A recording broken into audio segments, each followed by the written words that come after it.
అల్లూరి సీతారామరాజు జిల్లా అనంతగిరి మండలం చిన్న కోనిల గ్రామంలో ఆదివాసుల నిరసన చేపట్టారు.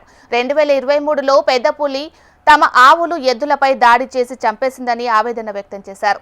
ఈ ఘటనపై ఫారెస్ట్ అధికారులు నష్టపరిహారం చెల్లిస్తామని చెప్పి 3 ఏళ్లు గడుస్తున్నా ఇప్పటికీ ఎలాంటి స్పందన లేదని బాధితులు సోమిల అప్పిరాజు వాపోయారు. తాము వ్యవసాయంపై ఆధారపడి జీవిస్తున్నామని, ఎద్దులను కొనాలంటే కనీసం ₹1,00,000 ఖర్చు అవుతుందని తెలిపారు. వాటిని కొనాలంటే డబ్బులు లేక తామే స్వయంగా నాగళ్లు పట్టుకుని పొలం దున్నుకుంటున్నామని విలపించారు. దీనిపై జిల్లా కలెక్టర్ జోక్యం చేసుకుని నష్టపరిహారం వెంటనే అందించవలసిందిగా బాధిత రైతులు కోరుతున్నారు. నమస్తే సార్, నేను సోమిల అప్పలరాజుని బూరుగు నుంచి మాట్లాడుతున్నాను. బూరుగు చిన్నపల్ల గ్రామాలు డొంపల్లి పంచాయతీ అనంతగిరి మండలం అల్లూరి సీతారామ జిల్లా సార్. 2023లో టైగర్ దాడి చేసింది. మా 5 కుటుంబాలు మా ఎడ్లుని 7 ఎడ్లకి టైగర్ దాడి చేసింది.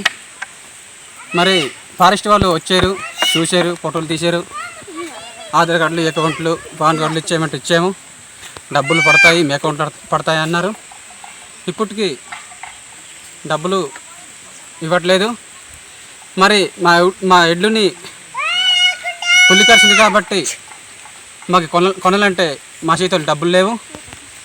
మరి మా మెట్టు భూమి ఉంది, తర్వాత సాగు భూమి ఉంది. దున్నాలంటే మాకు ఎడ్లు లేవు, కొనాలంటే డబ్బులు లేవు. మాకు ఇలాగే మరి అధికారులు పట్టించట్లేదు. మరి ఇప్పుడైనా మా బాధలు తెలుసుకొని మరి మాకు డుకెట్లైనా కొనేసి ఇవ్వాలి, లేక టాటర్ అయినా కొనేసి ఇవ్వాలని మేము ఇలా డిమాండ్ చేస్తున్నాం.